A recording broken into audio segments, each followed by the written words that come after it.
Dan and Corey here, welcoming you into Libservative. The great fundamental issue now before our people.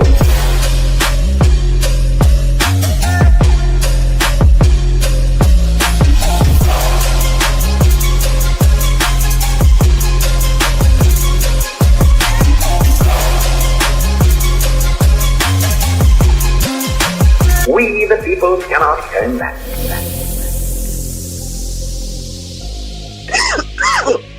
Oh, your cough button was off there, Corey Walsh.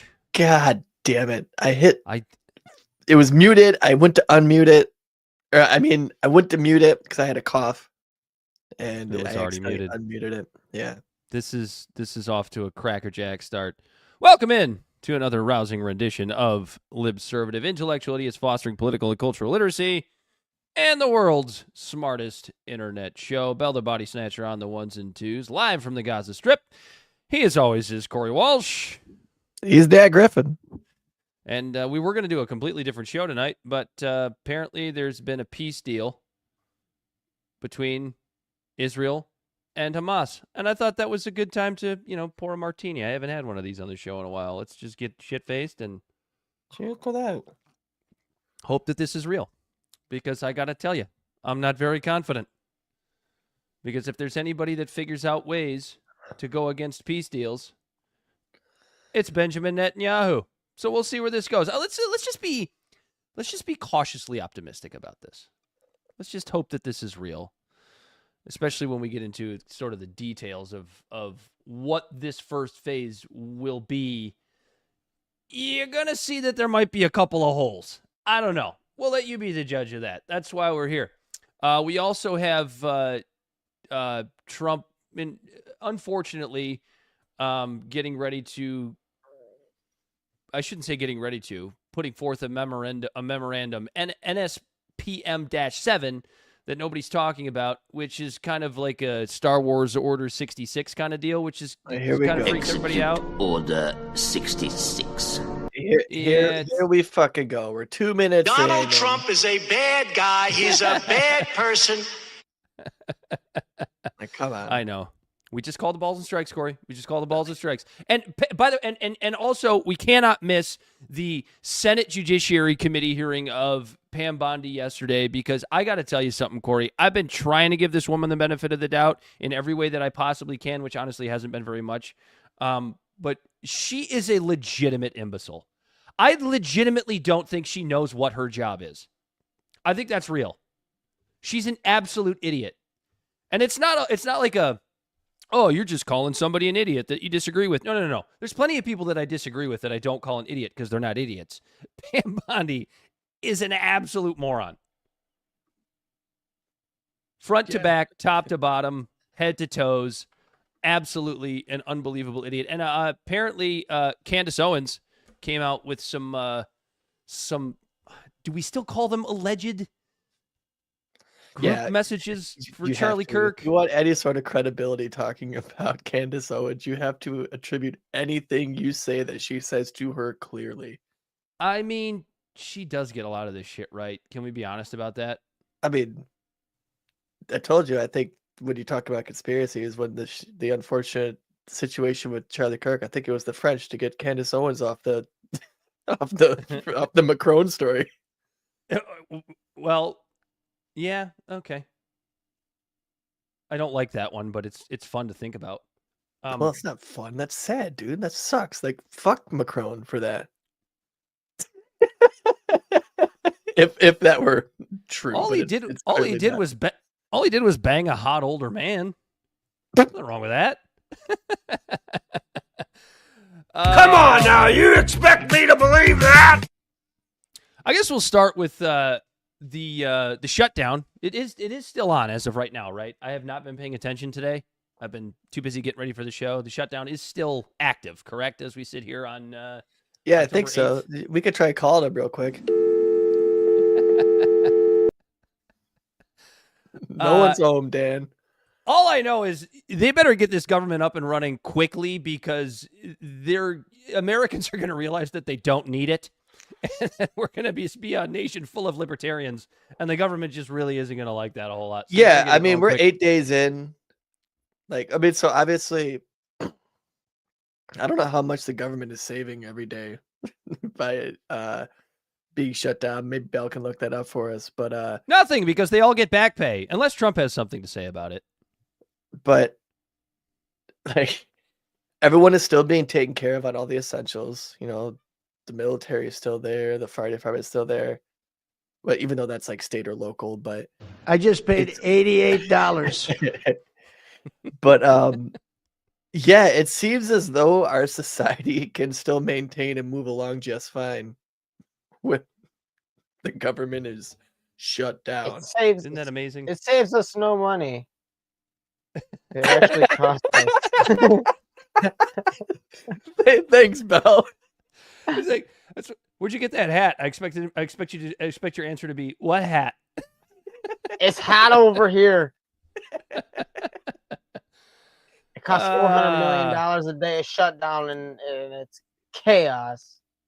I mean, the funny thing about it is no different than it was last week, where you have Republicans trying to extend a Biden budget, and you have Democrats trying to go against a Biden budget over a couple of bullet points with regards to to immigrants. I'm not really sure. Fair, the argument, like it's however you feel about the government, it's a solid argument. Like, it's a subsidy that's paying for a lot of people to afford insurance that they're trying to like get rid of. Right. And they're lying about saying it's for paying for illegals when it's not. We went over that last week. It's just a straight up lie.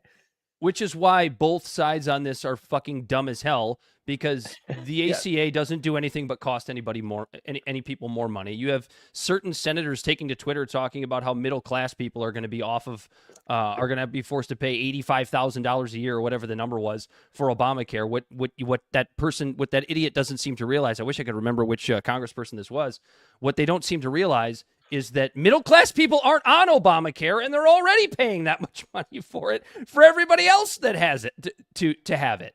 What I find funny about you get that, it through a job. If you're 1099, you're paying a shit ton of money. What I find funny about that is that Democrats love to throw a fit about corporate greed and corporate socialism, right? Bernie Sanders, it's the corporate greed, it's the millionaires and billionaires, and the corporate socialism. They hate those things, except when they're talking about insurance companies.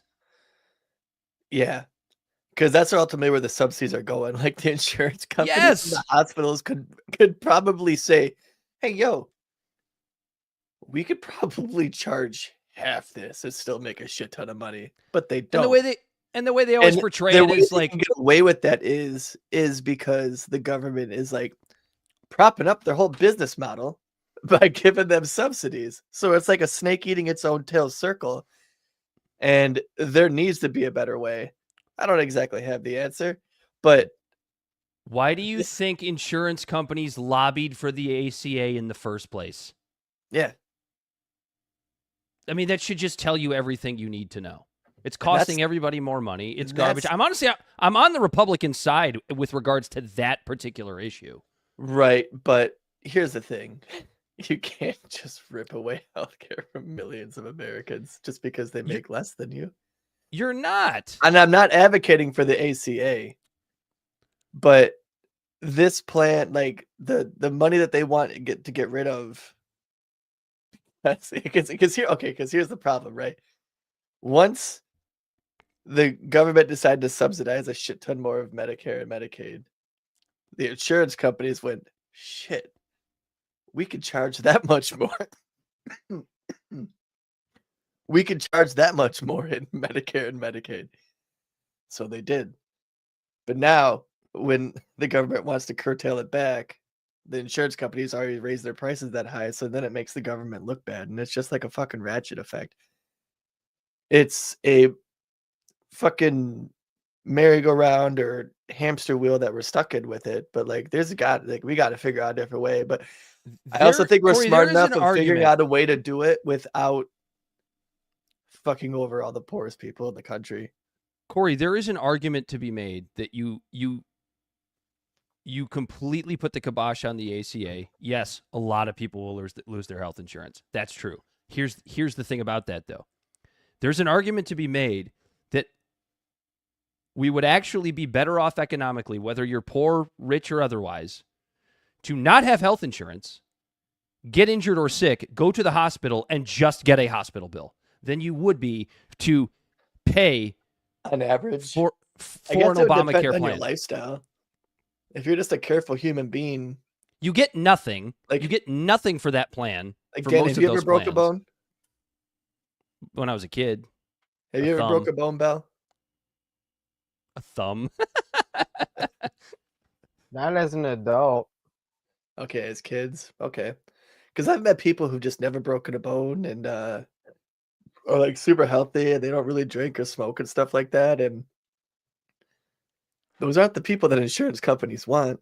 Or actually, those are the people. Those insurance are the companies people want. insurance My companies bad. want. I flipped that around. Yeah, but yeah, like, but if the subsidies go away and they're like poorer and they're super healthy, they're just not going to get insurance, like you're saying. And then it's just going to be cheaper for them. Mhm. And all that's going to leave behind is a pool of risky people and make the insurance go up. Don't you agree? No, not necessarily, because when you What have, I'm saying is they've the insurance companies have been subsidized for so long that they don't have a business model without the government money. And anyone who can't afford it without the government subsidy that's healthy is going to leaving behind, because like, you know how an insurance company works, right? They hope for the high risk, like they accept more low risk than high risk to cover their costs, and they make sure they have a big pool of money to pay for injuries and stuff. And then you just hope that the injuries are less than the money you're taking in. You take away all the healthy people out of that pool, right? Of the money coming in versus the people that don't need to make claims, but they're just paying freely. And it's all the people that are paying money into it, but they're all fucking getting hurt. Oh, no, the balance sheet is going to be off. You mean you'll have to? You mean insurance companies will be forced to get competitive in some ways? Wow, I would hate that so much. Yeah, And not no, to- that's not to kind of what I mention- was getting at. But like the in between there is the for the sake of humanity, for the sake of our fellow Americans. Now you just sound like a fucking liberal. I just advocated for the free market. What the fuck are you talking about? But you started off And with like, unsubsidized. don't you care about poor people? No, You no, and started I off wasn't with trying to that. virtue signal. I'm just saying, hey, don't forget this. Don't become a cold, heartless bastard, Dan. No, I think I just my- think the my- government is the enemy of that. The government is the purveyor of that problem. It's just we need to figure out a way how to get out of that fucking fast. Like, Yeah, it's what's the Thomas Sowell like quote we love ultimately, I so think much? a cut like this is just putting the cart in front of the horse. What's the Thomas Sowell quote we love so much? There are no solutions, there are only There's always trade-offs. Yeah, trade-offs, it's something. yeah. It's something that will hurt, but things have to hurt at first. That's just how this is always going to go. If you ever want to get back to a free market in any way, shape, or form, it's Yeah. going to suck. It's going to I suck get for a what you're little while. saying. Yeah. And but- not to mention, there's a wonderful. But I'm not also a- mentioning that there is a way to make that drop at least have a parachute versus crash landing. I don't from honestly. I don't know that there is. I really don't. You can't Yeah, because you're never. America's you're never just economy gonna- is so fucked. and you're never just going to reduce subsidies. Like nobody's going to agree to that, and you're just going to have health insurance lobbyists going back, lobbying for more, and we'll just go back and forth as to where if you just rip as to where if the Band-Aid is just ripped off, it would be shitty, really shitty for a minute. But there are other options too. Not a sponsor of this show, but I'm a big fan of I guess it would I'm also a big depend fan on of. how fast the free market would react. It already is, right? I'm a big fan Because of crowd it health. never has before because the Crowd insurance health is companies will find a Crowd Health different is way not to make money. Crowd Health is not a sponsor of this show, but I'm a big fan of what they do. I'm a big fan of their work. It's not Yeah, health yeah, insurance. You throw into a crowdfunding thing, you get injured, and you get the money, which is what an insurance company is supposed to be. But that's not what they do. They maximize profits. as far and as wide as they possibly can. And the government subsidies are a huge chunk of that. But yeah, that's the. I didn't mean for this to be a health insurance debate, but here we go. The Gaza peace deal, or the alleged Gaza peace deal, because let's be honest, we're in quote unquote phase 1, and I got to tell you, and I think you guys will agree with me on this. I'm not confident in any way, shape, or form that this is going to bear out the way that we all hope it does. So phase 1 of this deal, this just was made official. Cautiously optimistic, Dan. An hour ago, this was just made official from the time we're talking about it here at like 8:45 on October 8th. So the first phase of this peace deal consists of a ceasefire agreement where both sides have agreed to pause fighting as part of a broader peace framework brokered by the U.S., Egypt, Qatar, and Turkey. We know that part. It includes a hostage release where Hamas will release all remaining hostages, including 48 individuals, 20 of whom are believed to be alive. A prisoner exchange where Israel will release nearly 2,000 Palestinian prisoners and detainees in return. A troop withdrawal. This is the first one that makes me go, I don't know about that one. Israel will withdraw its forces to a designated line inside Gaza, marking the beginning of a phased military de-escalation. Inside Gaza? The Gaza Strip is like remarkably small, because we hear BBC say all the time about how Israel is just the size of New Jersey. That one is a little odd. And then there is the last piece of the first phase is a governance transition where Hamas has signaled willingness to hand over governance of Gaza to, get this, a coalition of Palestinian technocrats.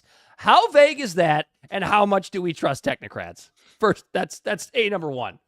Though it is not committed to a full disarmament or a permanent exclusion from future governance. So Israel doesn't actually have to leave Gaza. They just have to back off a little bit. And Hamas has to agree to hand over governance of Gaza, which honestly, if you pay attention to a lot of Hamas's policy, that actually doesn't surprise me at all. They've never really been a group that is like interested in governing Gaza. They have been since whatever it is, 2006, whenever that election was, 2005, 2006. But their main goal was to take down Israel and get them the hell out of Gaza and get them the hell out of in some factions all of what they presume to be Palestinian land. I'm not really surprised that Hamas would agree to that. Getting them to disarm, that's part of phase 2. I mean, you beat him into submission. I don't know. I don't see like. So what comes next? Let's see. So next would be the prisoner release, right? No, that's part of phase 1. Bell, did you say that the ceasefire was scheduled to take place Saturday? Are you nodding yes? He's nodding yes. It starts this weekend, they said. So I'm assuming Saturday. Israel still has 24, 48 hours to continue to just absolutely obliterate this place if they so choose. Maybe they won't. Wild. Maybe they won't. Maybe they won't. It's still so wild to me how just how that shit works, right? Like, all right, so Saturday at 3:00. That sound good to you? Just we'll stop shooting then. It's like the ninth. It's just so 9. arbitrary, right? Yeah, it's like Shooter McGavin, the 9th green at 9:00. Right, like it's just what the fuck is happening? I don't know. It's also wild. Like it's just so insane that like everything feels like a meme. Like everything just feels so fucking ridiculous especially a Pam Bondi Senate hearing. Ba-doom. Yeah, there you go. Hey. That's another one. Yeah, like trying to give her way through. But before we get to her, I do want to talk about what is supposed to be in phase 2. So the second phase of this ceasefire is expected to address Hamas's future role, potential disarmament, and long-term governance of Gaza, and also an implementation timeline and verification mechanisms. Those things are being negotiated. So if you look at what Israel and Gaza has done, or I'm sorry, Israel and the United States has done over the past, I don't know, we're talking about 2 years or so, where they have used potential negotiations as a pretext to murder more people. I mean, don't look any further than the attack on Doha. I don't know. My time frame's off. What was it? A month ago now? 3 weeks ago? I don't know. The bombing of the Iranian nuclear sites. These were all done under pretexts of negotiation. So honestly, I'm kind of surprised these negotiations actually took place. I'm happy they did. But all I can think of is Netanyahu figuring out a way to use this first phase of the ceasefire and making some kind of accusation that Hamas isn't upholding it as a pretext to attack again in Gaza. Because let's be honest, the only bargaining chip that Hamas had is those hostages. That's it. When they're gone, all bets are off. I hope I'm wrong. For the sake of the world, I hope that cooler heads prevail, I guess. Like, you hope this deal goes through. The only thing that might stop Netanyahu from figuring out a way to get out of this ceasefire or peace deal, as he has done so many times in the past, he's got a track record for it. I shouldn't need to say that, but I need to say that. Look it up. Look up all of the times that Bibi Netanyahu has violated a peace deal based on pretexts that either didn't exist or he made up, or under accusations of terrorism or whatever other propaganda terms you want to use. He's got a track record for doing this. I think the only thing that might stop him from doing that is that you have noticed over the past few weeks, in particular, to months, maybe to a year, he realizes Israel's losing the PR battle, right? That's why he did the whole thing that we talked about last week with all of the influencers. Project Esther.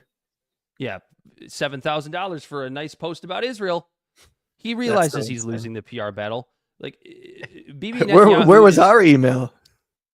I know. Would we do it? Why didn't we get invited to that? Corey, I can't imagine. You've done a hell of a lousy job.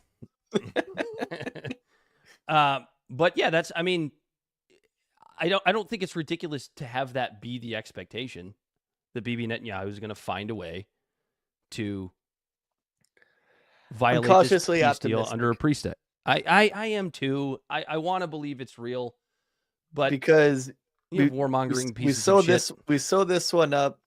Trump could put his full attention to the Ukraine Russia shit.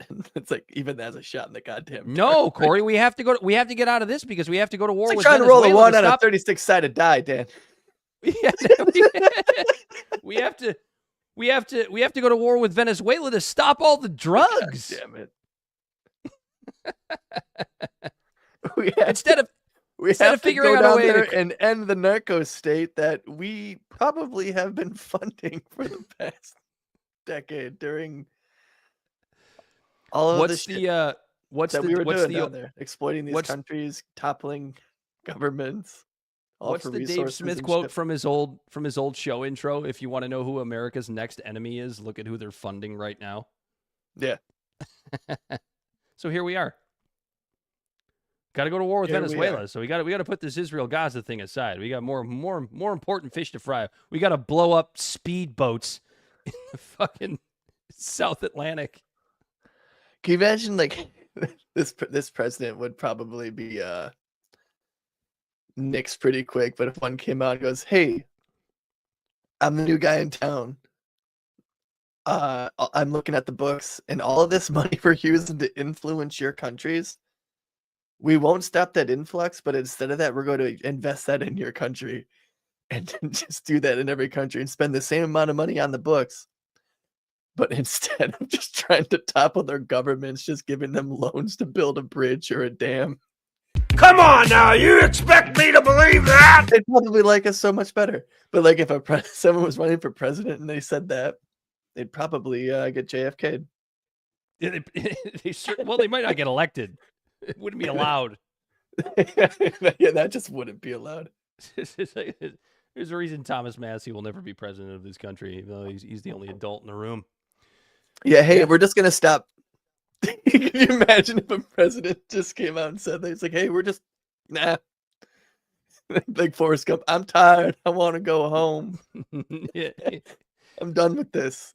Can't have a hot war. We have to send our troops to all of our own cities, Corey. We don't have enough troops for a hot war anywhere else. It's just like in Pineapple Express, the dad when he's all pissed, just no, I'm done with this. You know what? I'm gonna go in the other room and I'm gonna read my emails. That's what I'm gonna do because this is over. I'm done. Deployments to American cities, Corey. How do you feel about this? Makes you so happy, doesn't it? Does it make you proud to be an American? We have to send our reserve forces to our own cities to stop the crime. Tell you what, Dan, nothing makes me feel more American than seeing American or people dressed in camo that just running through the streets and picking up garbage. I can't. I'm picking up garbage. Yeah. So the National Guard, I feel like that. Like, what exactly is the National Guard doing when he's moving them into states? I know that ICE is all over the place, and I don't know if this is true. Was there Black Hawk helicopters in Chicago? I never looked it up. I should have. I don't know. I don't really know. To be honest with you, I don't really care. Because but either way, it's but it looks like ICE is doing like it looks like they have such an influx of employees. It looks like ICE is less trained than the actual like local police are. And because of that, there's about to be millions and millions and like they're arresting like citizens and shit, right? Like when all the Tom Homan said that 70% of the people that are being picked up are criminals. The numbers are in. He's got the numbers inversed. It's 30-70.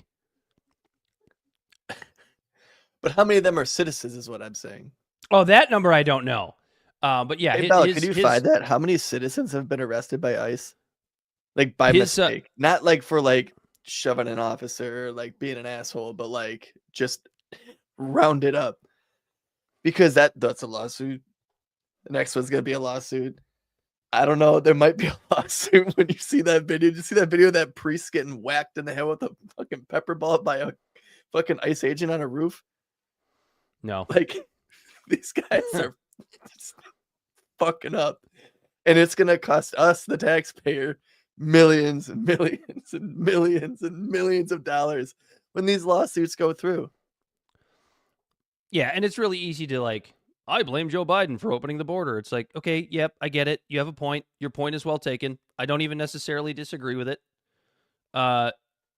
However, throwing a Gestapo on the streets of American cities that have clearly said they don't want you there is probably not the answer. I'm just saying, that's probably not the answer.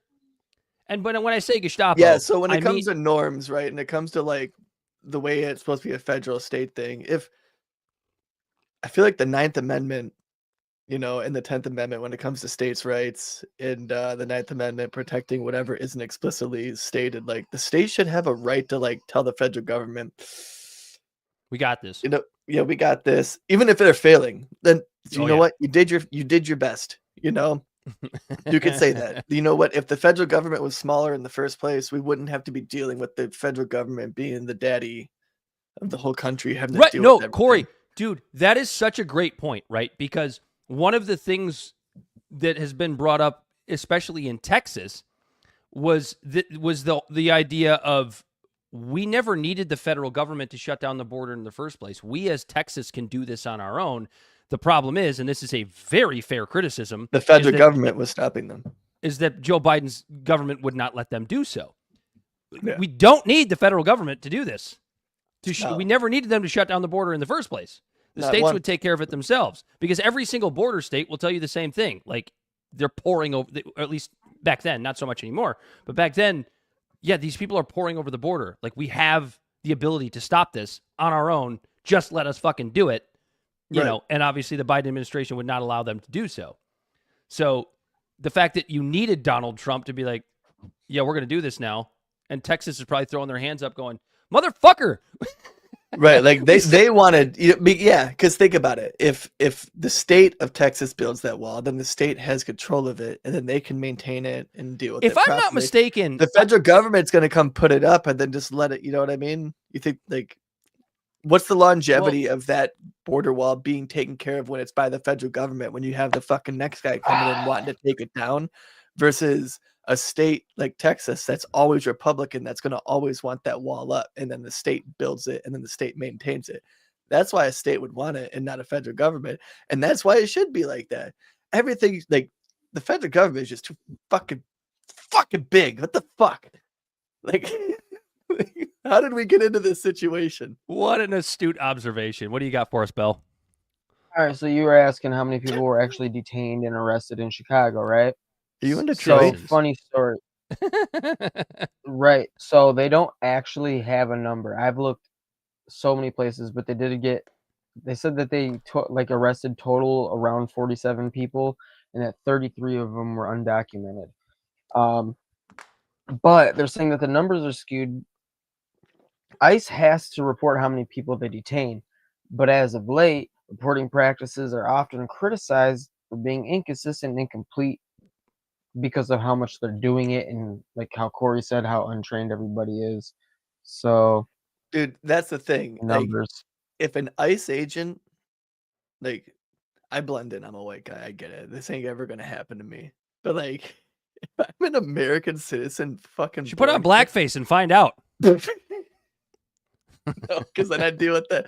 Dan, because then I have to deal with that designated terrorist group called Antifa. Oh my God, dude.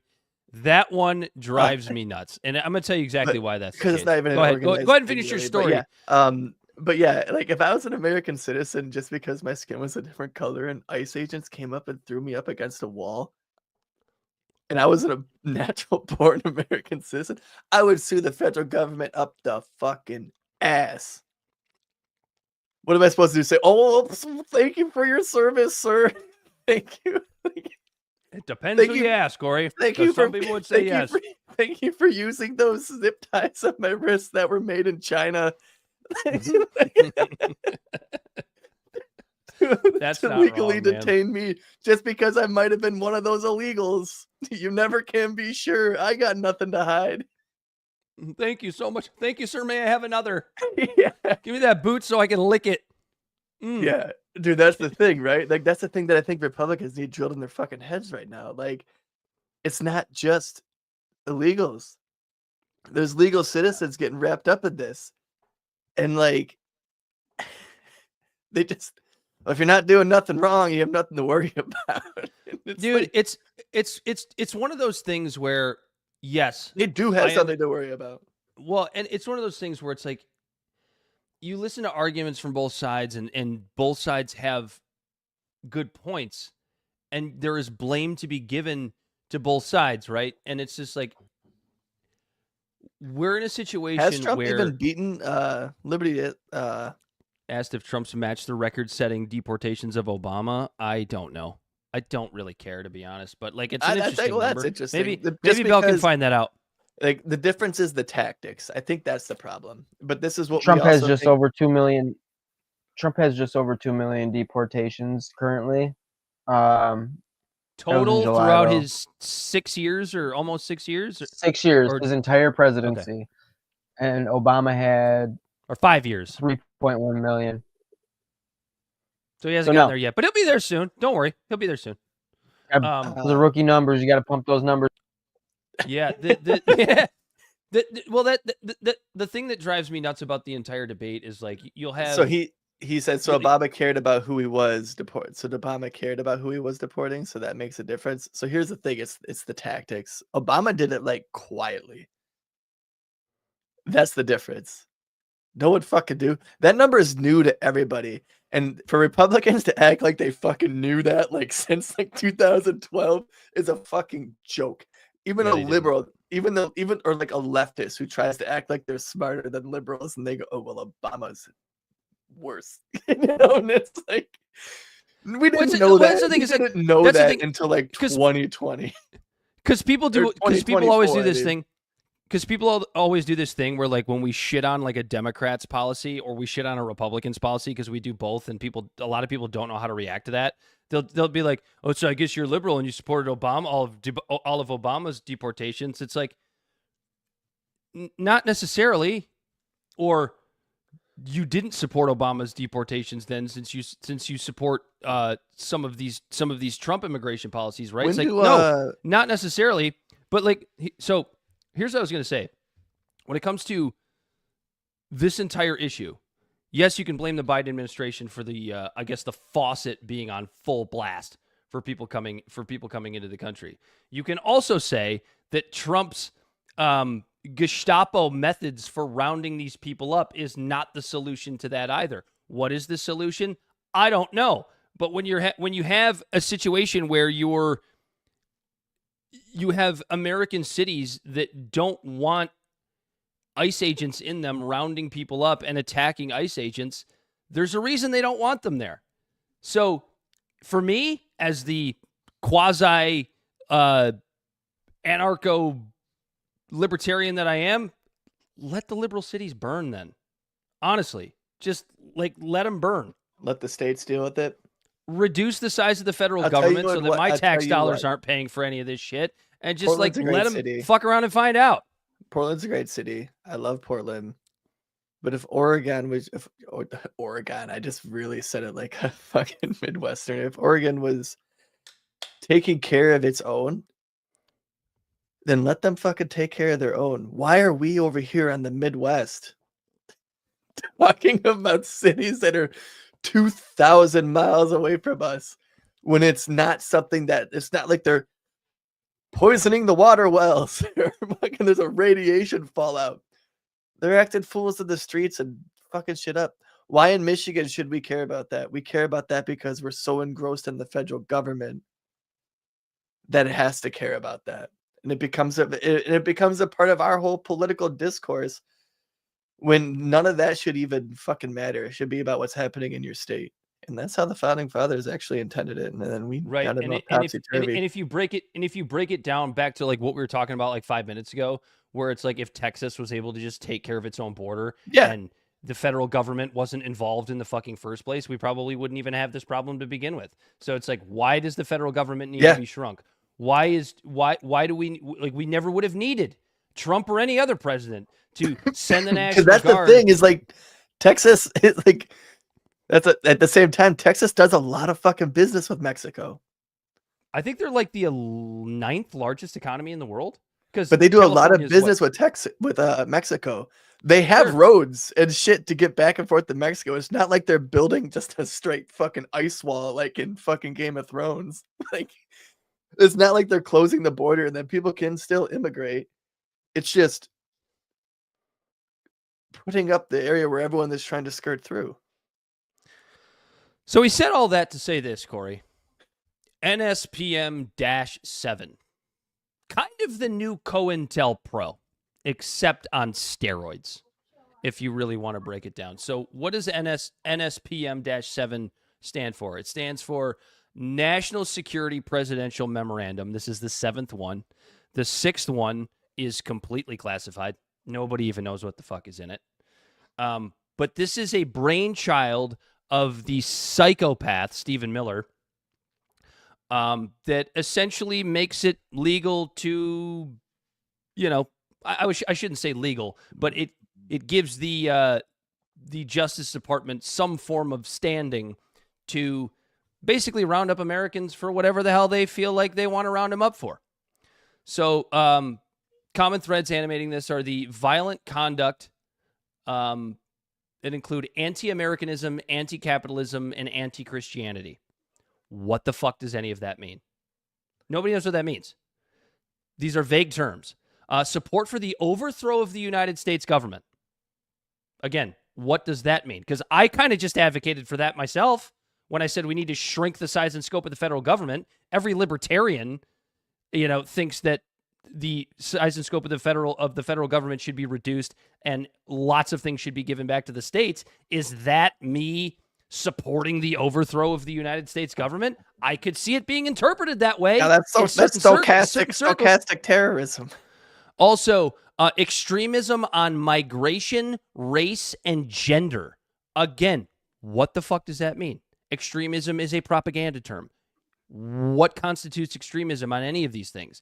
And hostility towards those that hold traditional American views on family, religion, and morality. What the hell does any of that even mean? I don't know, Dan. It sounds like fucking 1984. It sounds like we're treading towards having the same type of freedom of speech that they have in the UK. I'll tell you what it sounds like. Execute Order 66. Yeah, a little bit. Does it not? The order of September 22nd, 2025, designated. This is a fun one. It scares me too, Liberty. He says Stephen Miller scares me, or she, or whatever the hell gender you are. I don't want to misgender you. I love that running joke we have with Liberty going on. So the order of September 22nd, 2025 designates Antifa as a domestic terrorist organization. That is so stupid. And here's why. Corey, you already know what I'm going to say, and I know you agree with me on this. Antifa is not an organization. There is no Antifa headquarters. There is no like. Hey, Bell, look that up though. Look up if there is any like Antifa organizations. There's there might be some like Joe Schmo like. Sure, but like there's no like Royal there's Oak. there's no money like being Antifa Inc. being funneled to like some board of No Antifa structure. somewhere. Yeah, There's no structure. There's no money being funneled to some board in Bristol, Connecticut somewhere. You can be against the tactics of Antifa. I mostly am myself. I get it. Yeah. I don't agree with what Antifa does or what they represent. But neither. it is an absolutely But it's not a essentially- terrorist organization. It's not an organization at all. It's not an organization idea. at all. It's just an idea. So Okay, so it's another sector of the internet essentially. Mhm. But they actually get up and go out in the streets than the incels or the the ones that we're talking about that are like the 4chan people. So the order of September 22nd, 2025 designates Antifa a domestic terrorist organization. The groups and entities that perpetuate this extremism, whatever the hell that means, have created a movement that embraces and elevates violence to achieve policy outcomes, including justifying additional assassinations. There's no proof anywhere that Antifa is even responsible for an assassination. And you know what's even worse of how vague they make it? In 4 years, they're the way Trump's running shit right now, unless it turns around in 4 years. Execute Order 66. It's probably going to be a Democrat in office. And For what? They're president. Oh, you're getting there. You're getting to your point. And so now you're going to have a Democrat in office with this vague ass fucking enforcement. You know what I mean? Like, Yeah, with this vague like, ass wow. article You put in policies to take down your enemies, and then you wonder, without ever realizing that they can be used against you. yeah, it's fucking ridiculous.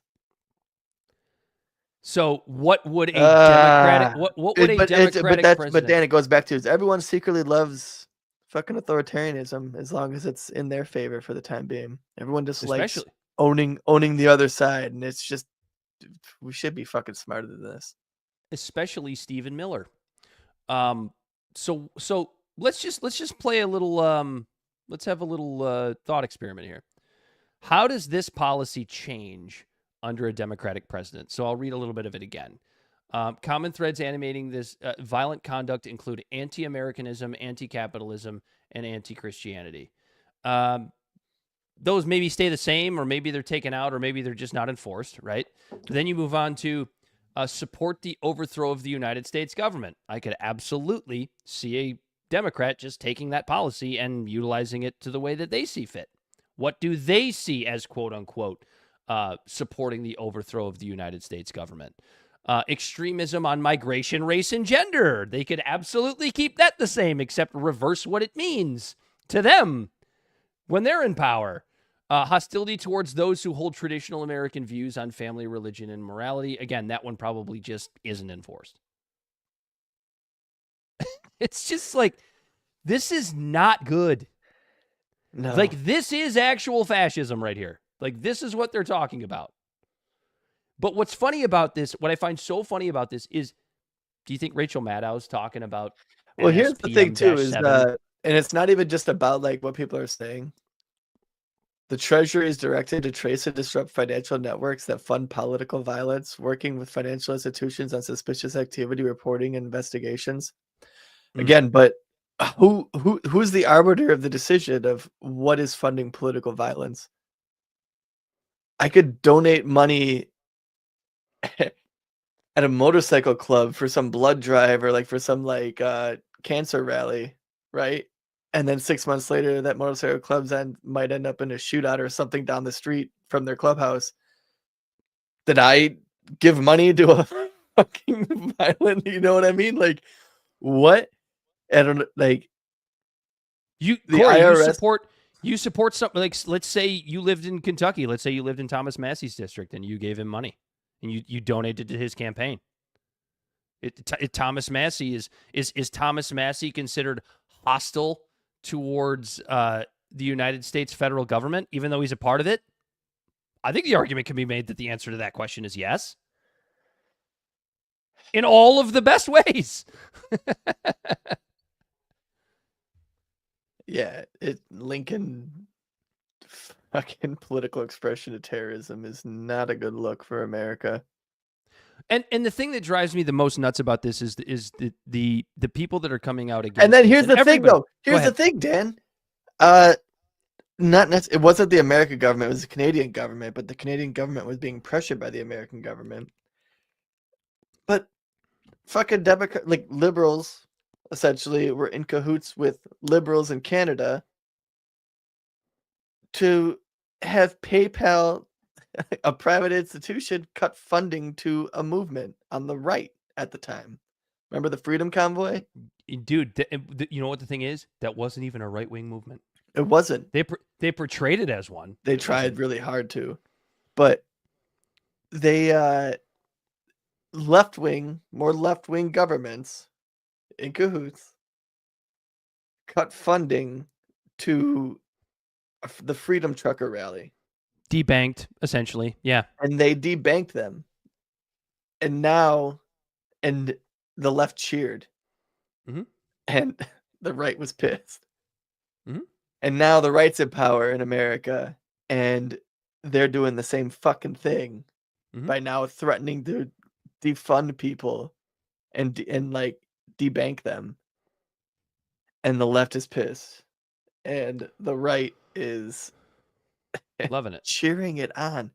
Everybody loves fucking authoritarianism as long as it's their side doing it. And I don't know where to go from here, Dan. I don't understand how people don't see this. This is terrifying. This is what this is. Like, this is Yeah. Based on this criteria, we're kind of a little nothing show, right? We don't have a huge following. We have enough. We don't have a huge following. I can guarantee you we're already on a list somewhere. Or if we're not, we will be very, very soon. And that's fine. We've probably made a couple blips. Come at me, ho. I'll say it again. Order 66. I guess we're using our privilege, Dan. I guess we are. Yeah, this is and the thing that drives me Fucking white people. Yeah, the thing that drives me nuts about this, I mean, there are multiple things. Damn, I I was just said trying that. to. I was trying to find the. We have white privilege. I just said that. We as have filler. white privilege. Yes, we do. Is the fact that this is just the latest escalation, right? Do I expect a bunch of Americans to be rounded up by a Trump Department of Justice and thrown in prison for things that they say? I don't. I don't expect that to actually happen. But it just seems like we keep tiptoeing toward that mark as days, months, and years go by, as both sides on each administration just continue to chip away at your liberty. When you have Pam Bondi out saying there's free speech and then there's hate speech, you have, and then all of the years that was going on the left-wing side of things. It's just this slow crawl toward this like legitimate authoritarianism that is eventually it's the ratchet going effect. to that is eventually going to give some presidential some administration's Department of Justice the ability to come to my house while I'm live on this show with you and take me away. That might be 50 years from now, Corey. That might be 100 years from now. I'm not saying it's around the corner. There's a ratchet effect. Like, you know how when you're using like a fucking ratchet, everyone knows how to use a fucking ratchet, right? Mm-hmm. Well, if you don't know, Zoomers do. Yeah, you don't think Zoomer, like if you don't know how to use a ratchet, gay. but like you crank it back and then it comes forward a little bit, but it locks in place. And regardless if it's the Democrats or the Republicans, they try to give the government more power, and then the other side tries to pull back. But there's eventually a point where it kind of clicks in a little bit, but then it gets clamped down tighter overall. And then the other side is the one pulling on it. And then they click it and it goes back a little bit. No, it doesn't. What are you fucking talking about? You pull it, go. You like that? You want me to do it again? I mean, ultimately, it goes forward. Is what I'm saying. What goes forward? Ultimately, these things move forward. That's what I mean. Like it's clamping down, getting tighter and tighter every single time. Like for example, a ratchet effect when it comes to like having a society where, whether you agree with it or not, letting people actually express themselves when they're adults and get surgeries or whatever in a free society, like in a supposed free society, that should be allowed. And you had the whole Democratic Party who was like, but also trying to like exploit them and use them as like a political point for votes. Voter base, yeah. And that went wrong. So in return, the Democrat strategy now is to probably have a white alpha male. Yeah, we can't elect a woman. Never mind a woman. Never mind somebody gay. Where it's like you or I, like, I don't give a fuck if they're a woman, or I don't give a fuck if they're gay. If they have good policies and they have good ideas, then let them be my goddamn president, right? Imagine having principles. Wow. Right. You know what I mean? But then, but instead of the Democrats like trying to like get that point across to people, they capitulate and they go, well, fuck them, I guess. Corey, it just goes back to like, why do we always say Democrats are not your enemy, Republicans are not your enemy, the government is? Because it's true. It's true every single time. Yeah. Bah. Yeah, but you know what, Corey? The Democrats are a lot worse because they're like really violent right now. But now the Republicans are a lot worse because they're invoking fascist policy. And then it's just like, take a click back 2 years, 2 weeks, most of the time, a couple months, and you can make the same claim, regardless of what side of the aisle you're on. It's why the left and right doesn't actually exist anymore. They're trying to keep it afloat. They really are. But I feel like there's a lot more people realizing that the horseshoe effect is real. That it is just a big mirage. It's just a facade. Like, they work together. They've all been voting on giving money and enabling the genocide. They've all been. These two parties are not the same. You can just shut up, baby, because you hate America and you love abortion. Right. I don't give a fuck.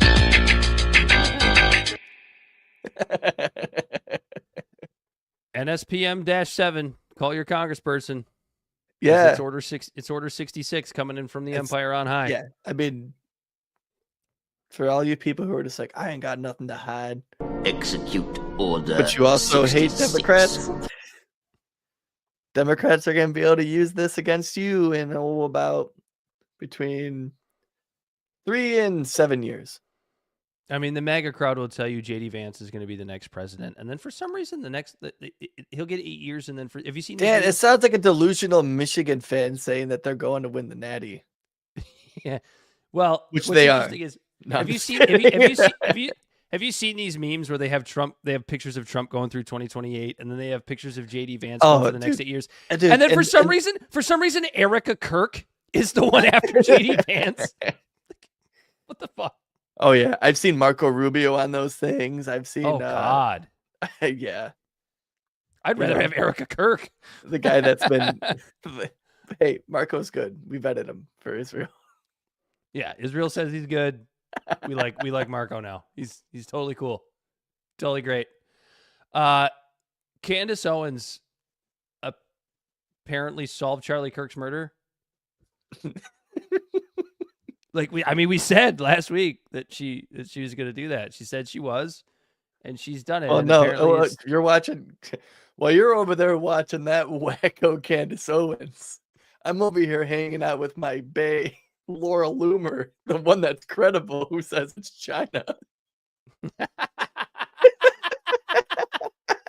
China killed Charlie Kirk. I will say this. I have to say Enough this. with your conspiracies, Dan, about Israel. I have to say this. There is a lot that I really like about Candace, but then there's, I don't know. She just, we talk about this before. She kind of gets tied into her, her weird obsession with Macron. I like Candace Owens in the way Not that now. I like not anymore. But I like Candace Owens in the way that I like Alex Jones. Like there's an entertainment factor there, and sometimes they get shit right, and other times it's insane. If you look at, sometimes you have to look at Candace Owens through a lens, or an Alex Jones through the lens of WWF. Yeah. Well, definitely, because Alex Jones looks like an 80s wrestler that oiled himself up and didn't shave his chest. And Candace Owens looks like a modern WWE diva. She is a very pretty lady. Am I allowed to say that live on the show? She's remarkably attractive. She's a pretty lady. Sorry, I was just falling in love. She released these text messages, or it was like a group message of Charlie, and it's looking more and more like these were actually real. I tend to trust Glenn Greenwald, and he seems to be pretty confident that these are real. Did I send them to you, Belle, to throw up on the screen? I can't remember if I actually sent them to you or not. I have them. I think he shook his head no. I didn't send them to you? Okay, I'll just read them because I have them here.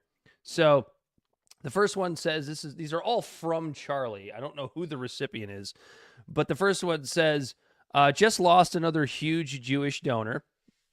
$2 million a year because we won't cancel Tucker. I'm thinking of inviting Candace. She would put that one in there. The next one says, Jewish donors play into all of the stereotypes. I cannot and will not be bullied like this. The next one says, leaving me no choice but to leave the pro-Israel cause.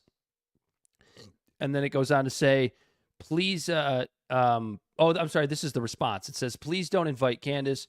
That might feel good short term, but it's not good long term in my opinion. Like all groups, you're going to get a wide variety of opinions. that nasty free will thing that God bestowed on us makes life frustrating at times. And then I don't have the next one, but it starts off as the dust settles. So what this does prove, assuming these are real, and I tend to believe they are. I think someone from Turning Point collaborated and said, yeah, those are real texts. And then they turned it and said, how dare Candace Owens?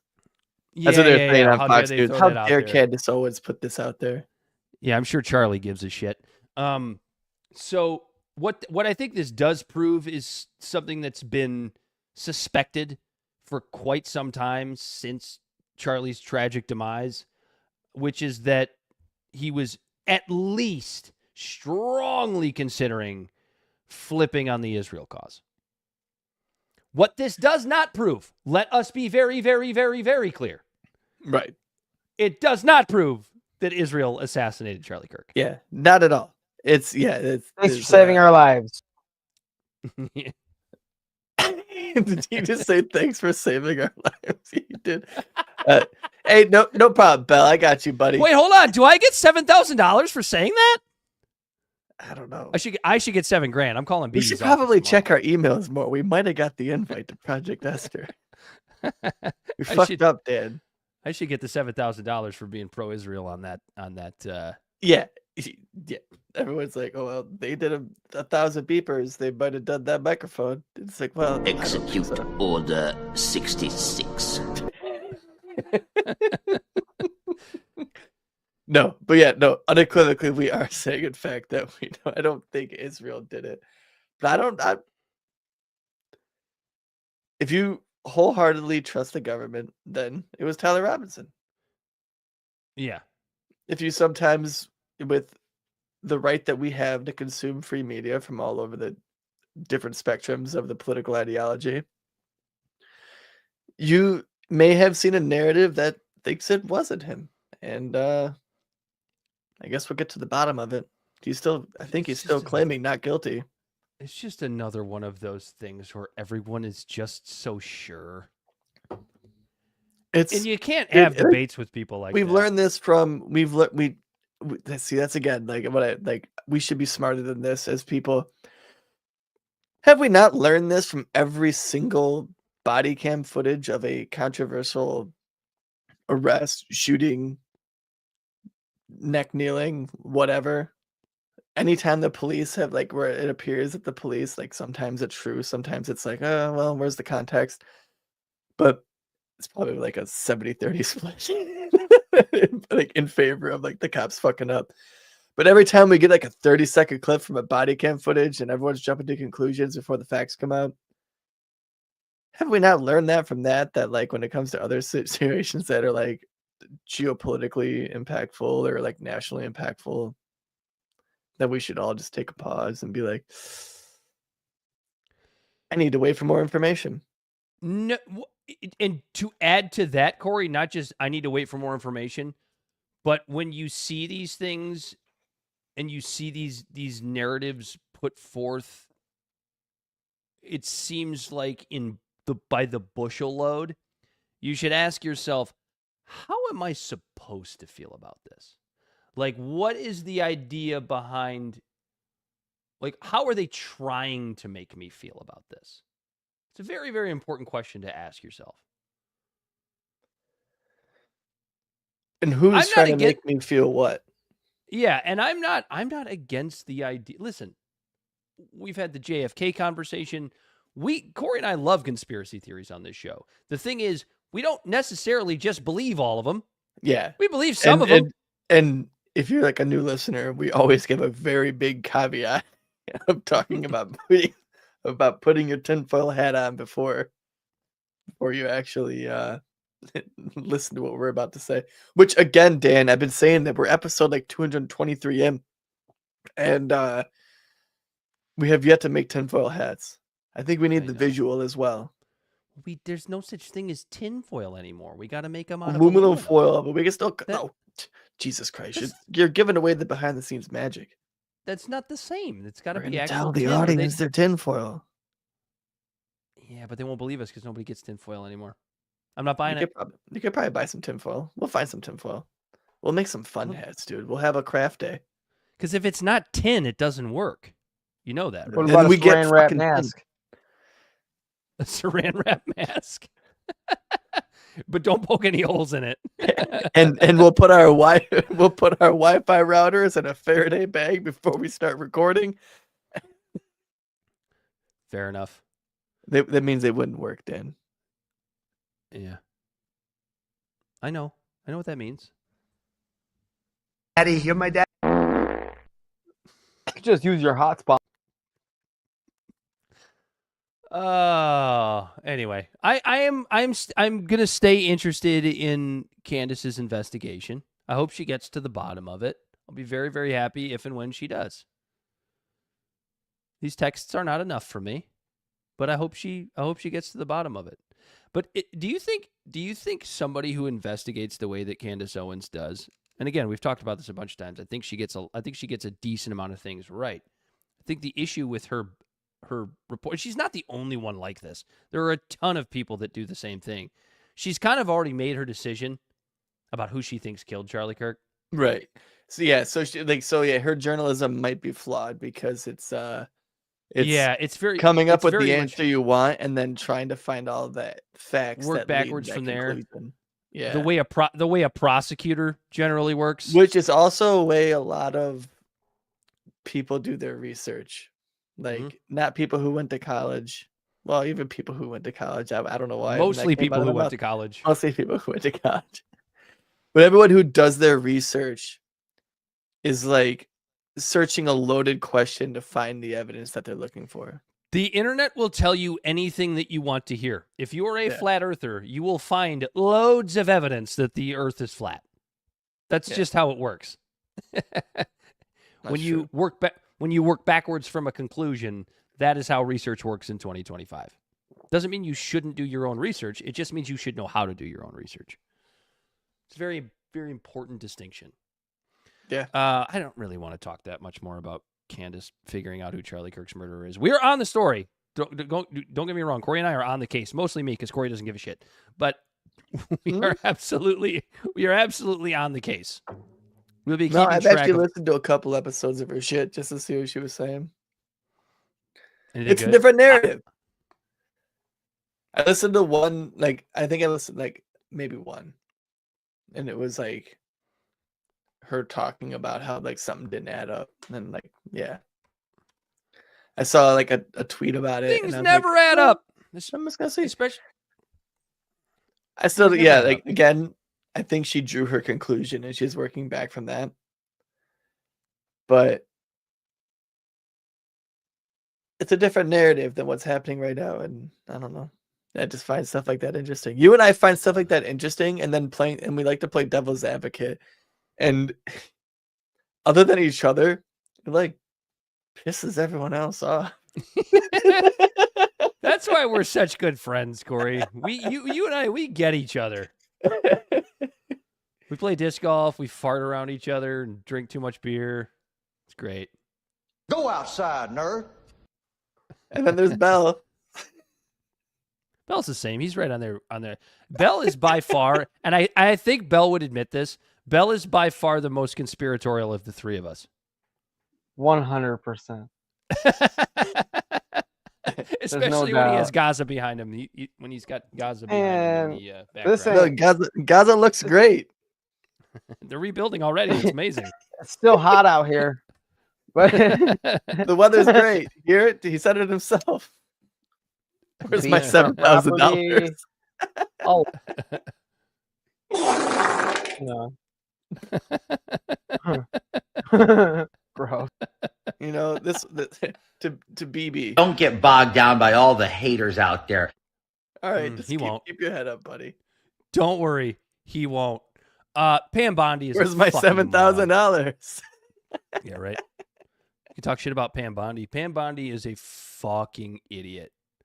And as I said at the top of the show, I will repeat myself. This isn't a matter of me just delivering an ad hominem attack about somebody that I disagree with. She's actually an imbecile.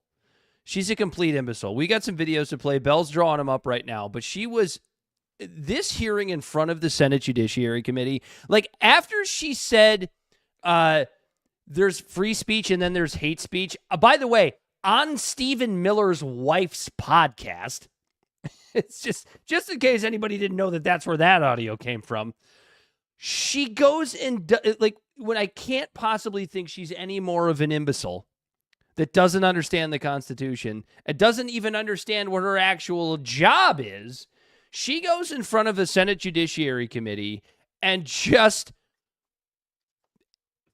does the worst acting job I've ever seen. Like, she could star in a Kristen Stewart movie. That's how bad this was. All she does is spends her entire time shitting on all of the Democrats of the Senate Judiciary Committee, which is fine. I really don't care, because I don't think politicians, or especially people in the Senate, are actual human beings. I really don't care that she was like mean to them. The problem with it is it wasn't the time, nor was it the place for her to like air her grievances. These judiciary or these committee hearings are designed to give you and me and all of our beautiful American friends and neighbors information about what is going on inside of, in this case, the Trump Justice Department. And she literally gave nothing. Usually, the members of these committees like to play the theater game, and they did that again here, but they really didn't have to do much in that regard, because Pam Bondi did the theater for them. Go ahead and roll the first one, Belle. To flag records for President Trump. To flag any records which included his name. I'm not going to discuss anything about that with you, Senator. Eventually, you're going to have to answer for your conduct in this. You won't do it today, but eventually you will. There's been public reporting that Jeffrey Epstein showed people photos of President Trump with half-naked young women. Do you know if the FBI found those photographs in their search of Jeffrey Epstein's safe or premises or otherwise? Have you seen any such thing? You know, Senator Whitehouse, you sit here and make salacious remarks, once again trying to slander President Trump left and right, when you're the one who was taking money from one of Epstein's closest confidants, I believe, I could be wrong, correct me, Reid Hoffman, who was with Jeffrey Epstein on multiple occasions. And the senator sitting right next to you tried to block the flight logs from being released. Yet you're grilling me on President Trump, some photograph with Epstein? Come on. The question is, did the FBI find those photographs that have been discussed publicly by a witness who claimed Jeffrey Epstein showed them to him? You don't know anything about that. Okay. She looks like she's trying to take a shit. This is what I'm talking about. I'm never going to be a defender of Sheldon Whitehouse or anybody else in the on this Judiciary Committee, but it's like he kind of asked her an important question, and all she did was took the opportunity to just be like, well, I know you are, but what am I? And you need to have more respect for President Trump. Like, that's not your fucking job, bitch. Like, do your goddamn job. What is Pam Bondi's job as Attorney General? To enforce federal law, to represent the United States in legal matters, to protect civil rights, not to sit in front of a Judiciary Committee and ball wash the President of the United States that she serves under. The simple answer is, if those pictures don't exist, you goddamn clam, just say no. Just say no. It's Maxine Waters level imbecility, if that's a word. It is now. You're muted, Corey. Under Trump's first term, I got really frustrated with William Barr. Bill Barr? Bill Barr. Sorry, William Barr. Yeah, Bill Barr. His AG the first time. Like, you look him up. In college, he wrote one of his theses was about how the president should be king or something like that. And the way he was kind of just this fucking hound dog for Trump that time, was annoying as shit. But when it came to J6, he was like, this is too much. Homegirl over here is just on a whole nother level. He literally just surrounded himself with just yes men. And that's going to be his biggest demise, because that's an idiotic move. Like, I want people around me who are going to disagree with me with reason. If you disagree with me with reason and logic, then absolutely. Like, I get talked down all the time, like different ideas and stuff like that. I get people have a counterpoint of like, yeah, you know what, you're right. But Trump just has people around him that are just like, oh yeah, no, absolutely. Yeah, they're just letting this guy just run fucking buck wild.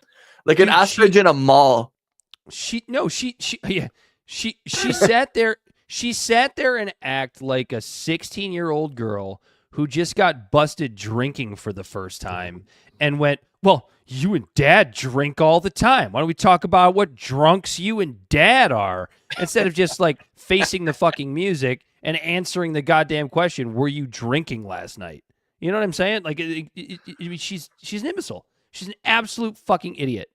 Go ahead and roll the next one, Bell. I think this is the one about the bag that was intended for Tom Homan. I could be wrong. Just roll it, and we'll just go. We'll go with whatever. There are instances of allies of the president who seem to be getting let off the hook. Wrong one. I won't reiterate what some of my colleagues have already brought up in terms of the investigation into Tom Homan and his alleged acceptance of $50,000 as payment by undercover FBI agents posing as business executives looking to secure contracts with a future Trump administration. Because if the reports are true, it's not just the underlying conduct of Mr. Homan, which would be absolutely unacceptable, but the dismissal of the investigation charges raises concerns about the influence of the White House on the Department of Justice. Again, a simple question, and I'd appreciate a simple and brief answer. Whose decision was it to end this investigation? I have answered that question multiple times, yet you didn't have the courtesy to be sitting in here for the hearing. I'm not going to answer it again. And I find it interesting that you want order in this proceeding now. Excuse me, Senator. Then you want order in this proceeding now. Mr. Chairman, order, you sure please. didn't have order when you stormed Secretary Noem at a press conference in California, did you? I will ask a follow-up question. Would you commit to either releasing the tape or at least making it available for members of this committee to review, yes or no? Senator, you have not been sitting in here this entire hearing. I've answered the question, and I also want to tell you that our ATF agents have seized 25,000 illegal firearms. So we will try again and move on to a different in your topic. home state, we are prosecuting Chairman, illegal order, aliens please. who have Mr. raped Chairman, and murdered young order, girls. please. Thank you. So it's just that's embarrassing. That is it. That woman is the Attorney General of the United States. That response was an absolute fucking embarrassment. And there's people that are cheering on, and that's what's insane. Like that's look at what she did. Look at what she really shut those. She really shut that committee up. It's like it's childish. It's absolute child's play. Because here's the thing, what the DOJ and I believe the FBI, the way they respond to that Tom What's Homan this hearing situation, even about? I'm sorry for not knowing that. What was this hearing initially for? It's not for anything in particular. It's just her kind of update hearing on what's going on inside the DOJ. Okay. It wasn't really for anything in particular. It's just something that always happens, but for some reason it's more entertaining and fun when it's Trump's, all of Trump's cabinet that's responsible for doing these hearings. But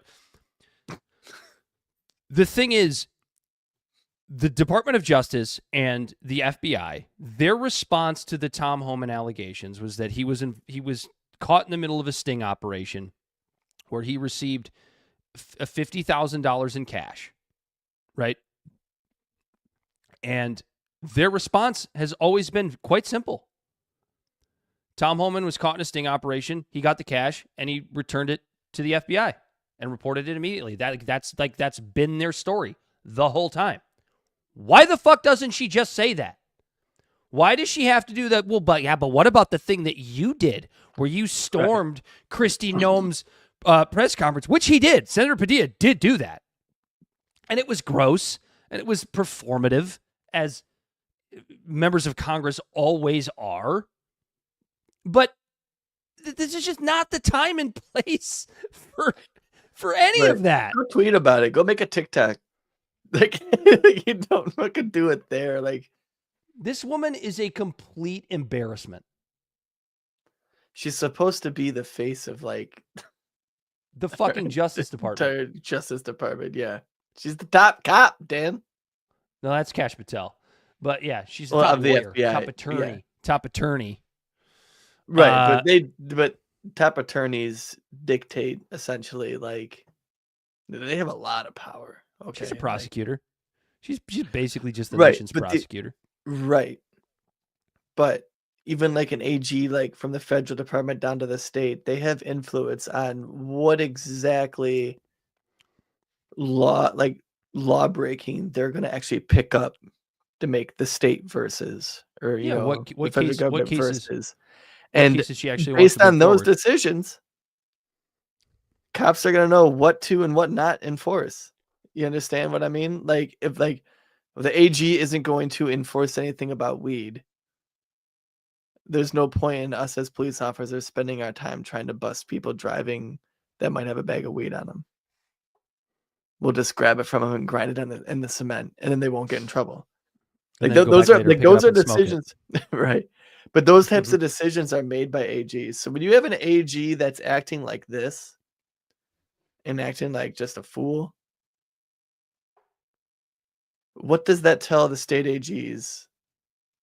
Like even Republican AGs, like you think that they can rely on you, or like a Democratic AG and a majority red state? How about that?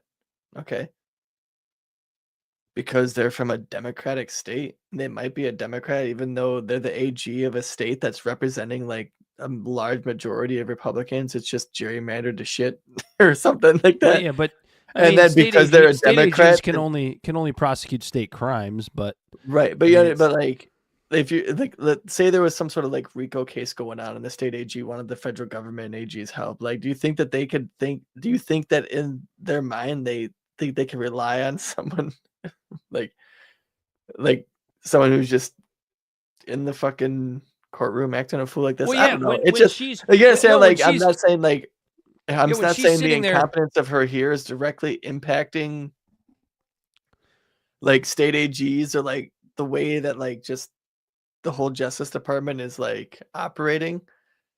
But that's the head boss. It's like having Michael Scott as your boss from The Office. You know, it's just like, well, I guess we don't give a fuck because the boss is an idiot.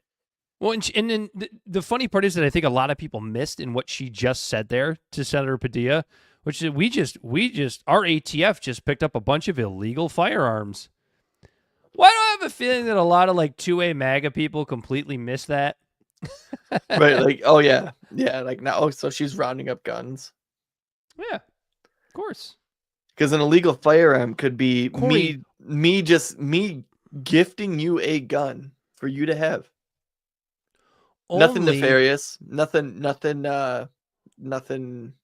Only like Corey, evil. only- No evil intentions. Nothing. I'm like, hey, I really don't like this hunting rifle. Give me that, and then you give me that shotgun because that looks fun to skeet shoot with, and we just swap guns. Only illegal guns, Corey. That's what I'm saying. That us doing that, like maybe not long guns, but like pistols. Like they say, I want to take your pistol to the firing Order range. 66. You want to take my pistol to the fire range, and we're just holding on to these guns for a while. If I have that gun in my possession, it's technically an illegal gun because it's not registered to me, and it's just If you both have your pistol license, you could carry mine and I could carry yours legally. Right. Just saying. right. But if you don't have your CPO, you gotta then pay it's a tax. illegal. You gotta pay. You gotta pay a fucking tax. You for got that stuff. you gotta pay a luxury tax to be able to trade guns with your friends. What's the next one? This Bill? is America. How many more do I have? One or two?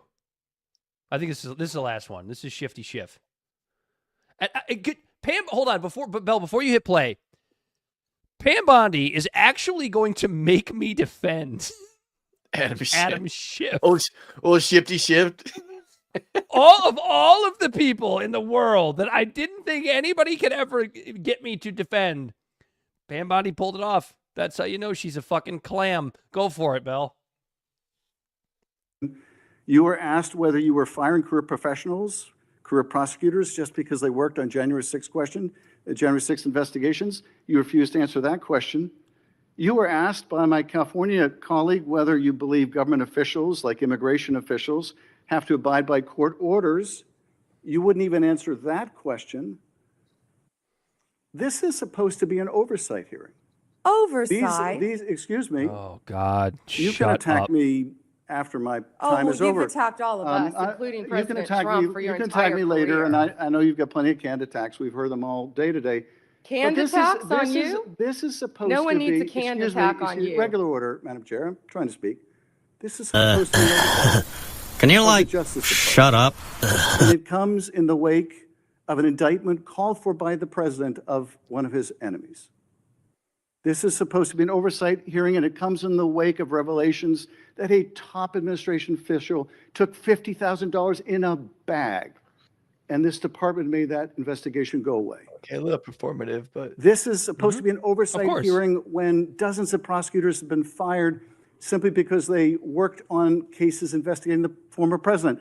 This is, and now What the current about the president. fires in California? And Do you this care is about that, supposed to Senator be, Schiff? this is supposed to be an oversight hearing in which members of Congress can get serious answers to serious questions about Are the riots in LA serious? About the cover-up of corruption. What the fuck? About the prosecution of the president's enemies. She's an embarrassment.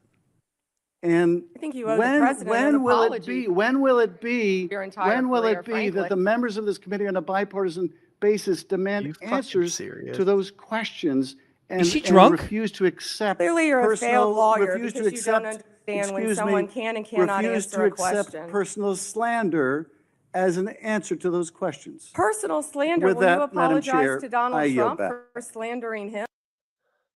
Oh my She fucking just spent that God. entire time, Oh, with Trump's balls in her eyeballs upside down. I think you know that. I think you know where it means his cock was during that exchange. Yes. That is an absolute fucking embarrassment. In his pants. That is that is just because Adam Schiff's right. She didn't answer any of the questions. And how do we know she didn't answer any of the questions? Not just based on her answers.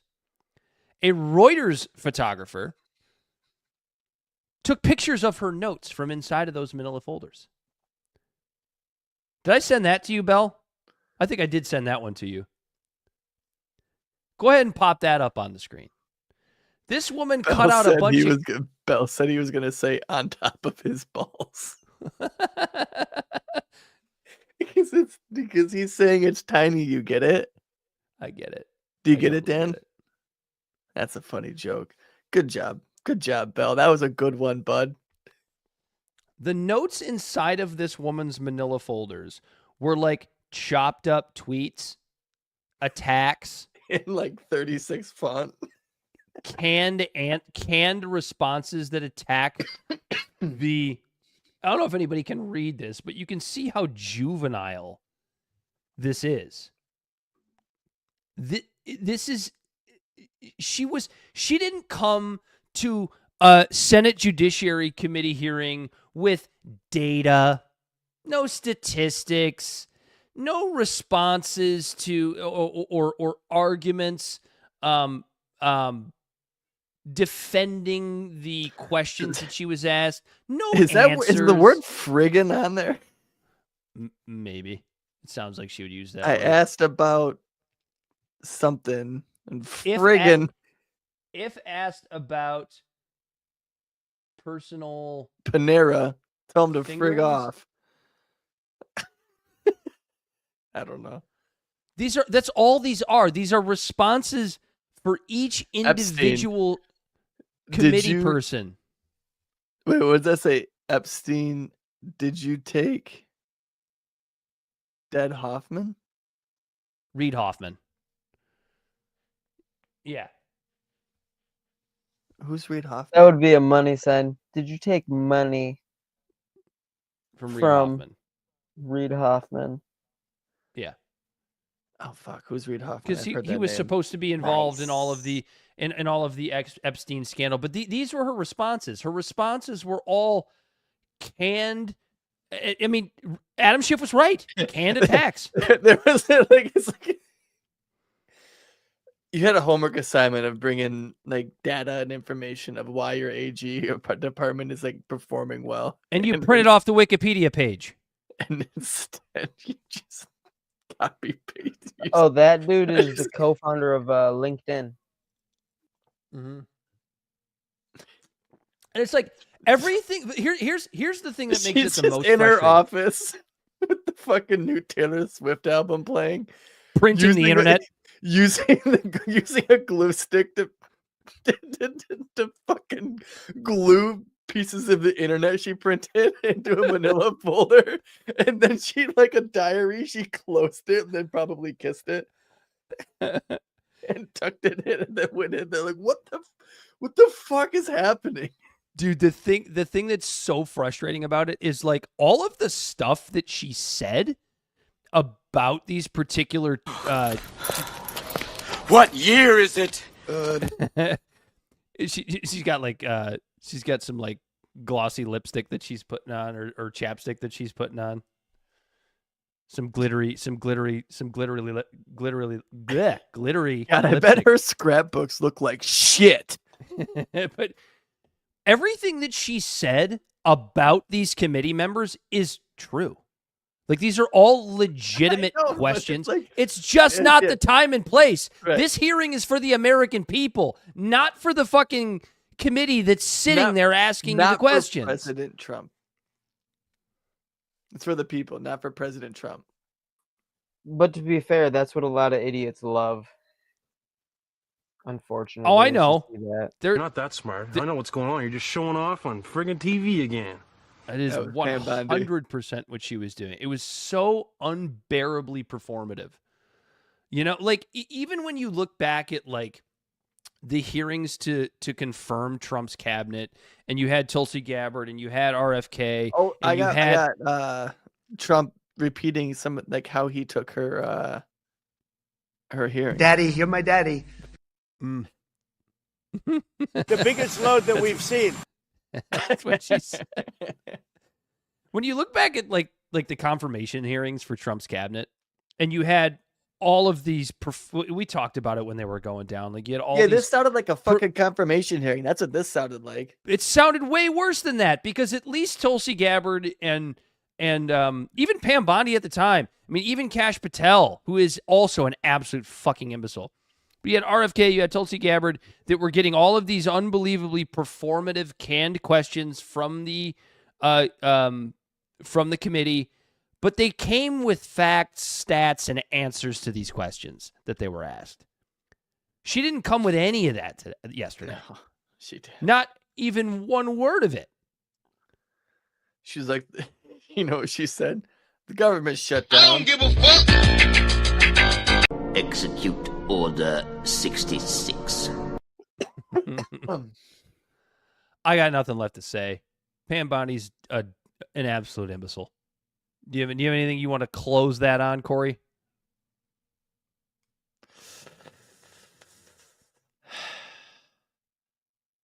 You were looking for something. I'm so sorry. I wish I could do something, but I can't. You got That's all I TikToks for got us? to say about that. Do I got some TikToks? You got some talks? Did we get through all of it? I think so. What did we miss? We did war in Venezuela. We didn't talk about the war in Venezuela. Well, it's because it hasn't happened yet. It's just, It's like that's not much to say. It's just a possibility. We're just blowing up speedboats that might have drugs on them. Which, by the way, Pam Bondi was also asked about that. And she I hit the wrong one every single goddamn time. Breaking news. There might be war in Venezuela. Tune in for more. So we can stop the drugs that we will not stop and probably make worse. Just given our track record. All right.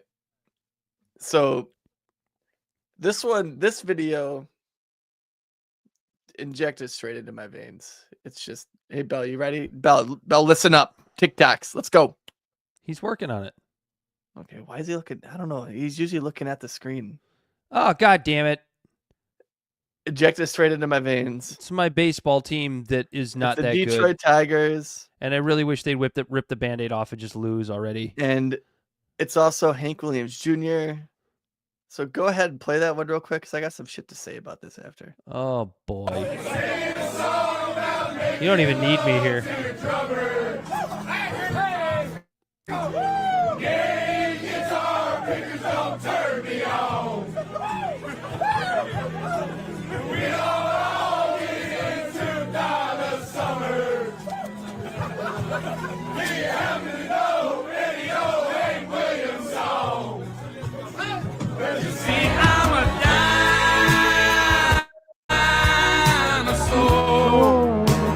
Anyways, so, not only is this video Tigers, what you don't know, Hank Jr. What you don't know is that the Detroit Tigers went out 2 days later and just struck out 17 fucking times. Go ahead, Corey. Yeah. But anyways, it doesn't matter. The fields are still there. But here's the other thing. And I've been hearing murmurs about it too, like from different comedians in the stand-up culture or whatever. But first off, you look at all the comments on that video, and there isn't a negative one.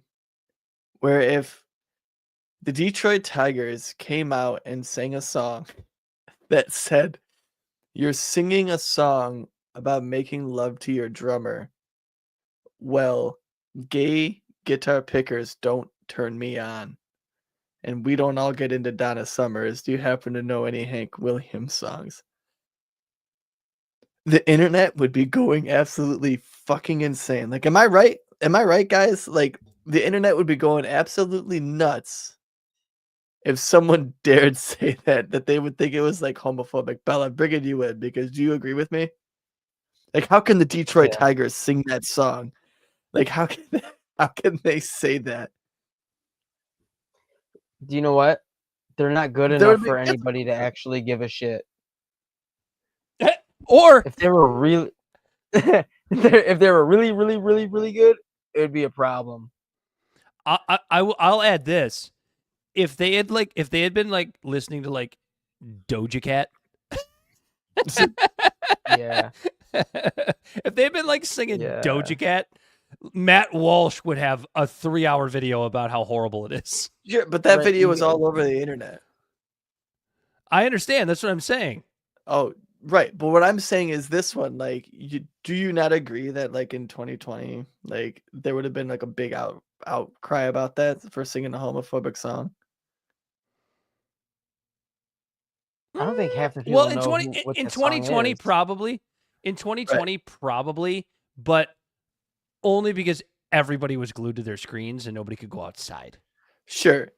But so this was my other thought about it, is the fact that there was the complete lack of outcry about this.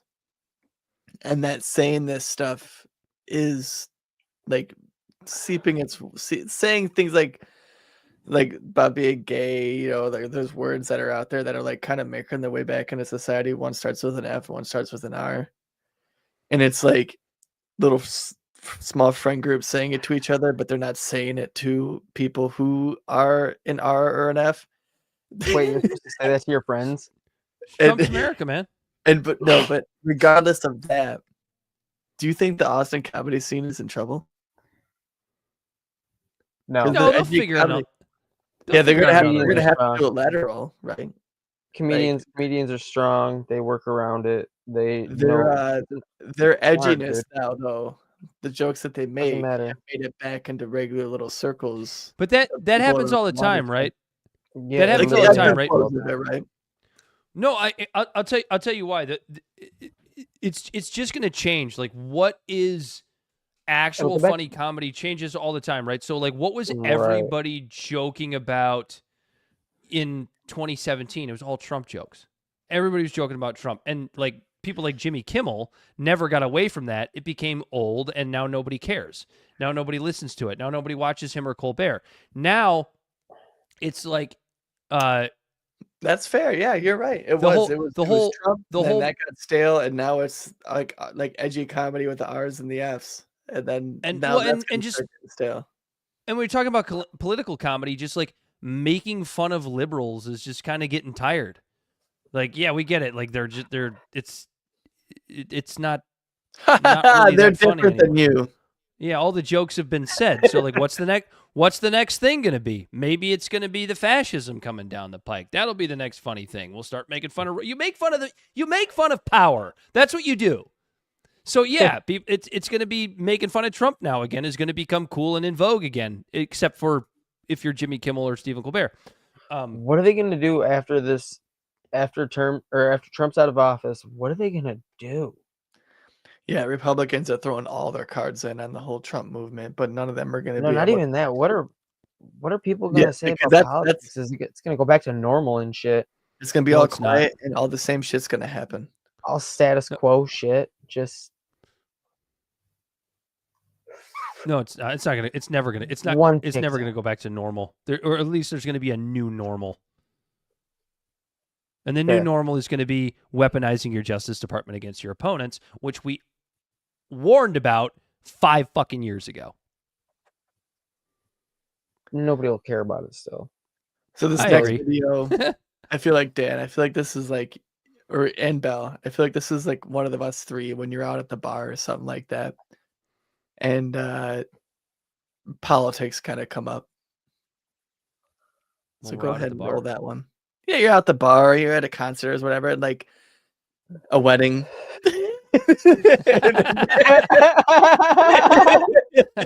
I see what you And- did there. And politics come up.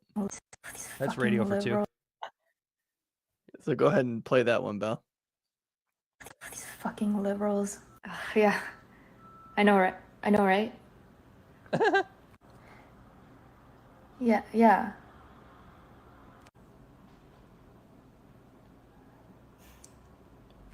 And it's really the Democratic Party.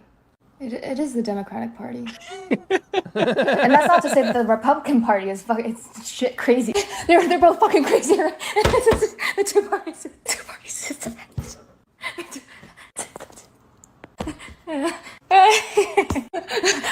Sorry. It's just such a breath of fresh air when you hear someone dejecting both parties. It's like, my people. You know what I mean? Because it's like, unless you start a political conversation with me, if you lean one way or the other, I'm going to piss you off in this conversation. I just don't, and for me, like, I just don't want to get caught. I don't want to get caught in those discussions. I have any interest in Jello joining Bello your asked, cult. Are you guys excited about the Israel-Gaza peace deal? We did talk Check- about it excessively. We're cautiously optimistic. Download the podcast. Comes out listen to the tomorrow. episode. This comes out tomorrow. We talked about it Libservative. earlier on in the show. Yeah. Cautiously Optimistic. That's a nice tease. And if someone breaks the deal, it's probably the ones that are backed just by hope- America.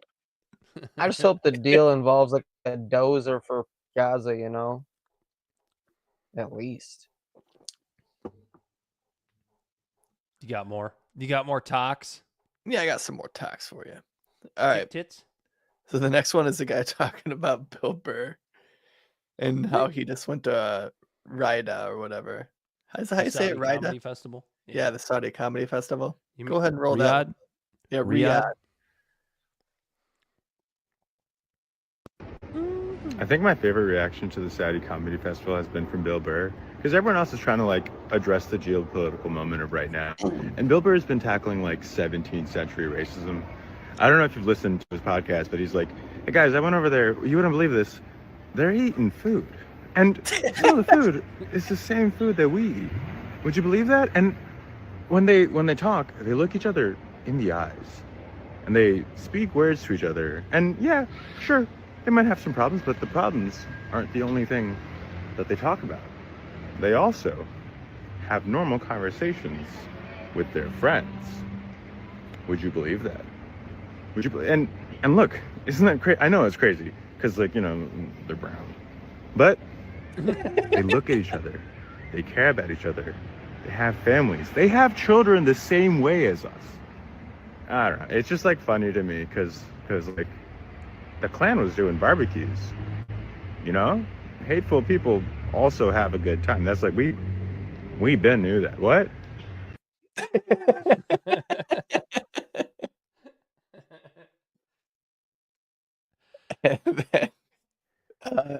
This next one, it kind of hit home because I feel like this is how we were both kind of feeling the day after the Charlie Kirk assassination. When we talk about like how just social media jumps onto things and how social media just acts an absolute fool and everyone grifts and everyone like just tries to jump on the bandwagon for clicks and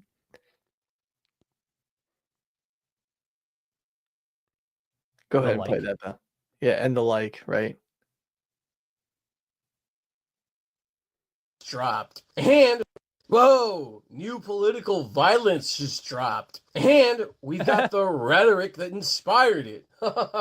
Hey, funny man, don't you want to make a funny man video about that? You want to make a funny little video, you know, maybe like run around your room, scream your little head off, put on a little suit, little tie. I'm sure there's a joke in there somewhere, right? You can do something with that.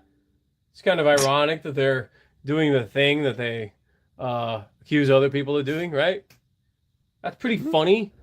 Maybe you can shave your head bald and run around and scream and pretend to be this guy right here. Don't you want to do that, funny man? What's wrong? Is it like not funny anymore? Has it been like not funny for like a long while? What, are you like kind of in fear for like your own life for some reason, even though you're just some fat fucking idiot making stupid videos in your room? But, you know, you're worried that one day they're going to come after you? Wow, way to make it all about you, huh, funny man? You wish. Don't worry, funny man. They're only going after the really funny ones. The ones who are actually funny and interesting. I'm sure you'll be safe, bro. You're fine. Well, don't look at me like that. What are you so mad about? You're the one who wanted to be funny in high school. Come on, do a funny. Do a funny little thing. Do a funny little dance. Run around your room. Scream in a funny little voice that you scream in. Come on. Come on, funny man. Do the funny thing. Do the funny man. It's funny. Make it funny, else I'm not going to watch it. If it's not funny, I'm not going to watch it. I'm not going to care because it's not funny. I don't want to care about it because it's not funny. Do a funny thing, funny man. Come on. Come on, funny man.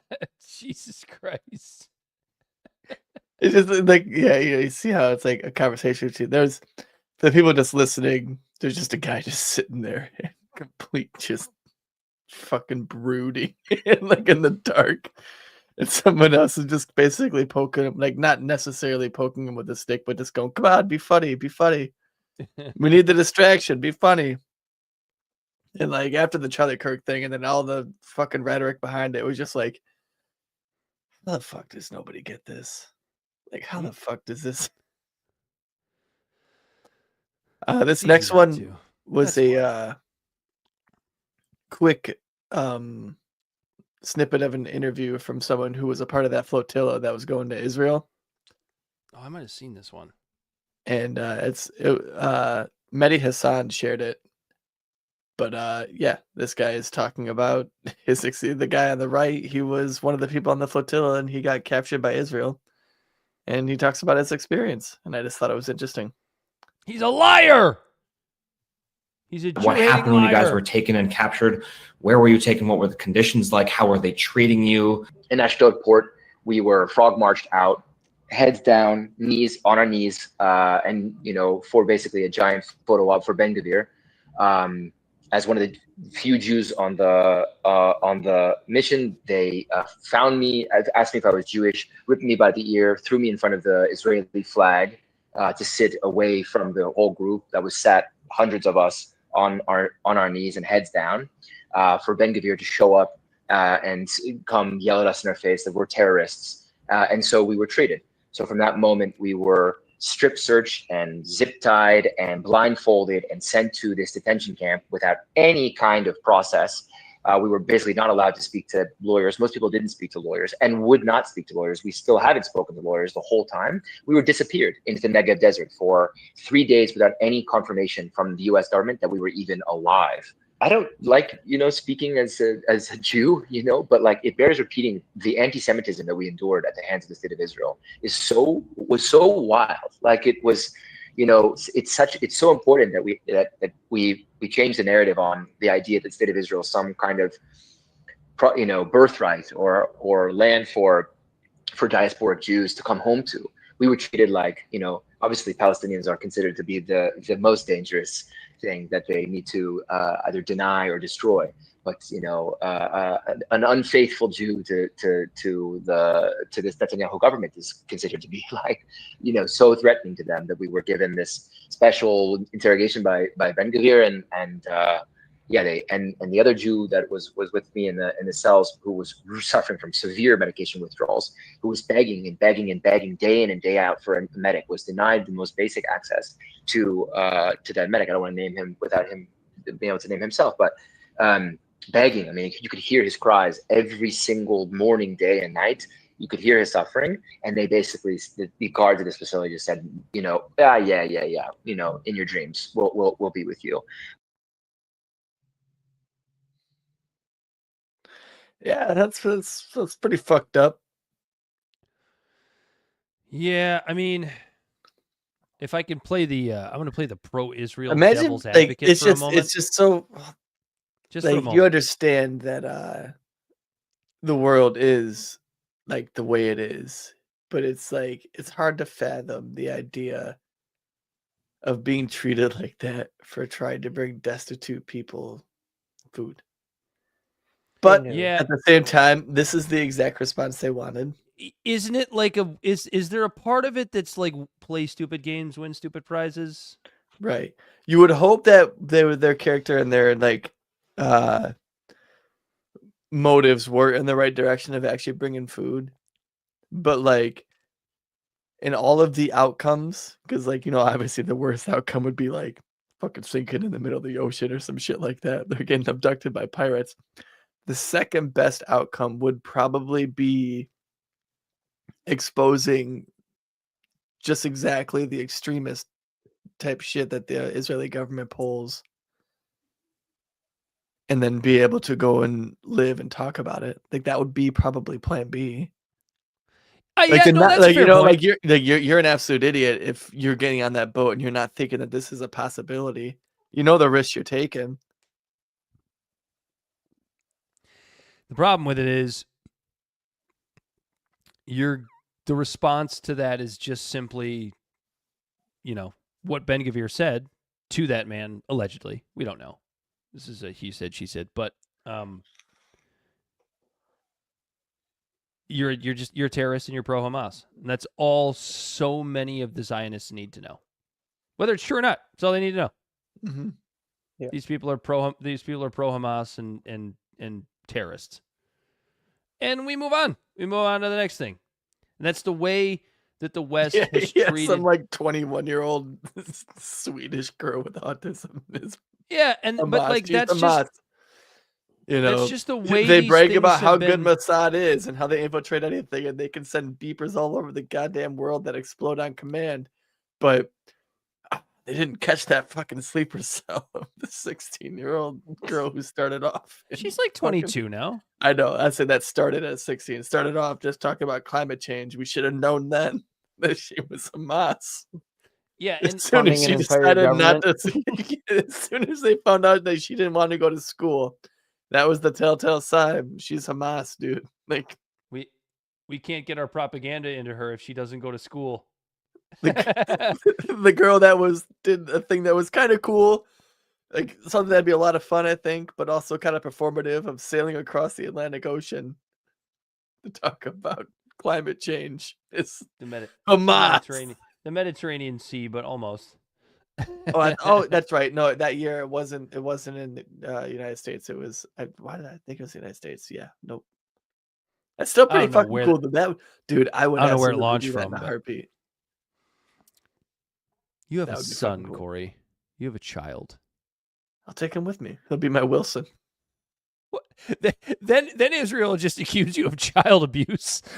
Oh no! I didn't mean the flotilla. I meant just meant sailing in the Mediterranean. When she sailed, remember? That's not the way I heard that. Well, no, because I was talking about when she sailed to one of the UN meetings about climate change. Remember? Well, everyone was flying in their private jets. She sailed on a boat. Fair enough. So then, yes, it would have been across the Atlantic. Yeah. Okay. All right. Thank you. You're right. You're All talking right. about a different. We were talking about two different things. I was talking about when she was probably using a steamboat now. She doesn't care about climate change anymore. Now it's about the Palestinians. She'll take them. She'll drive the fucking diesel bus. She don't give a fuck to go help them. But when she was worried about climate change, she took the sailboat across the Atlantic. Remember? I remember. How dare you? That would be pretty fucking cool to do, is what I'm saying. Like, I'm not trying to fucking try to break some barricade. I thought you were talking about bringing your son on a flotilla for Gaza. No. Then your son would also be Hamas. Yeah, he would be Hamas. No, I was saying the idea of just sailing across the Atlantic. Sounds like it'd be fun. That's what I was getting at. That's all. Got anything else? Was that your last one? No. Got one more. I got Trump. Trump talking. We're running out of gas over here. No, we love listening to the Prez. The Senor Prez. I'm gonna take my allergy pill today. It's terrible. Yeah, this is. I just paid $88. Well, Bell gets that ready. This is He's about trying. Good old Trump. I don't know what this is. I don't know if this is one of his distractions. I don't know if this is him. I got a lot to say. Not a lot to say, but I got a couple different things to say about this. I don't know if I've seen this one yet. I'm excited. Go ahead and play that, Bell. His term today, the president. Say it. The Supreme Court is back and said that they rejected today an appeal by Ghislaine Maxwell to overturn her conviction. That means her only chance of getting out of prison is a pardon from you. Is that something you're? Who are we talking about? Ghislaine Maxwell. I haven't heard the name in so long. I can say this, that I'd have to take a look at it. I would have to take a look. Did they reject that? She wanted to appeal her conviction. And what happened? They said that they were not going to hear her appeal. I see. Well, I'll take a look at it. I will speak to the DOJ. I wouldn't consider it or not consider it. I don't know anything about it. So, but I will speak to the DOJ. Why would she be a candidate for clemency, sir? I don't know. I mean, I'd have to speak to the DOJ. I'll look at it. I have a lot of people who have asked me for pardons. I call him Puff Daddy has asked me for a pardon. But she was convicted of child sex trafficking. Yeah, I'm going to have to take a look at it. I'd have to ask DOJ. I didn't know they rejected it. I didn't know she was even asking for it, frankly. Does he not know who that person was talking about? That's kind of where I'm at. Did he maybe mishear the name? And that's kind of concerning. Yeah, a little bit. This is kind of reflective of a Joe Biden response to something. That's bizarre. That was a bizarre fucking answer. I haven't heard the name in so long.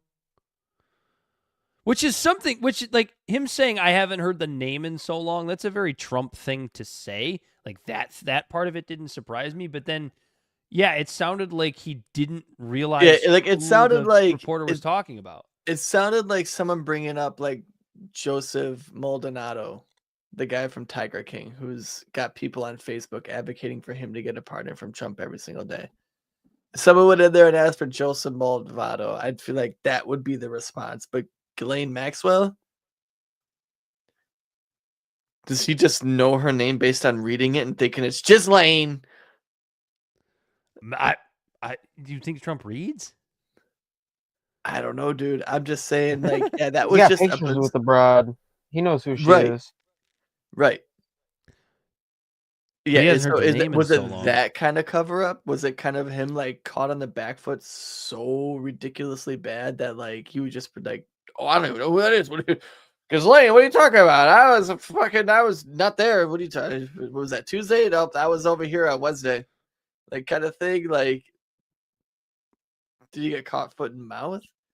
Or is this a cognitive decline where he really didn't know who that was? Or is he actually fucking considering giving Ghislaine Maxwell a fucking pardon? Execute Order 66. They don't know what the fuck they're doing. Do you understand that? Yeah, that was very strange. I hadn't seen that, but that's very odd. Yeah, that was fucking weird, right? I'll just leave it at that. I don't have really anything else That's to say about it. in the private chat. I'd label that one as what? But that's all I got. All right. We're 2 hours in. It's time to roll. Just tell the people where they can find us, Corey. Libservative Podcast is found on all social media and podcast platforms. Our website is libservativeshow.com. We can be found at Libservative on Facebook, YouTube, and Twitch. Instagram and Twitter at LibservativePod. Our TikTok videos can be found at Libservative Podcast. And you can reach out directly at libservativepod@gmail.com. Subscribe today. For Bell the Body Snatcher on the ones and twos, he as always has been Corey Walsh. He's been Dan Griffin. It's been Libservative, intellectual idiots fostering political and cultural literacy, the world's smartest internet show. And until next time, we are out of here.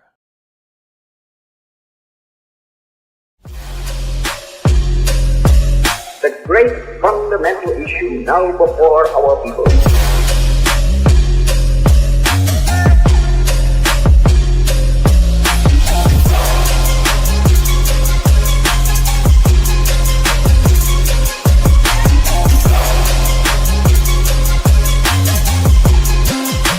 We, the people, cannot turn back.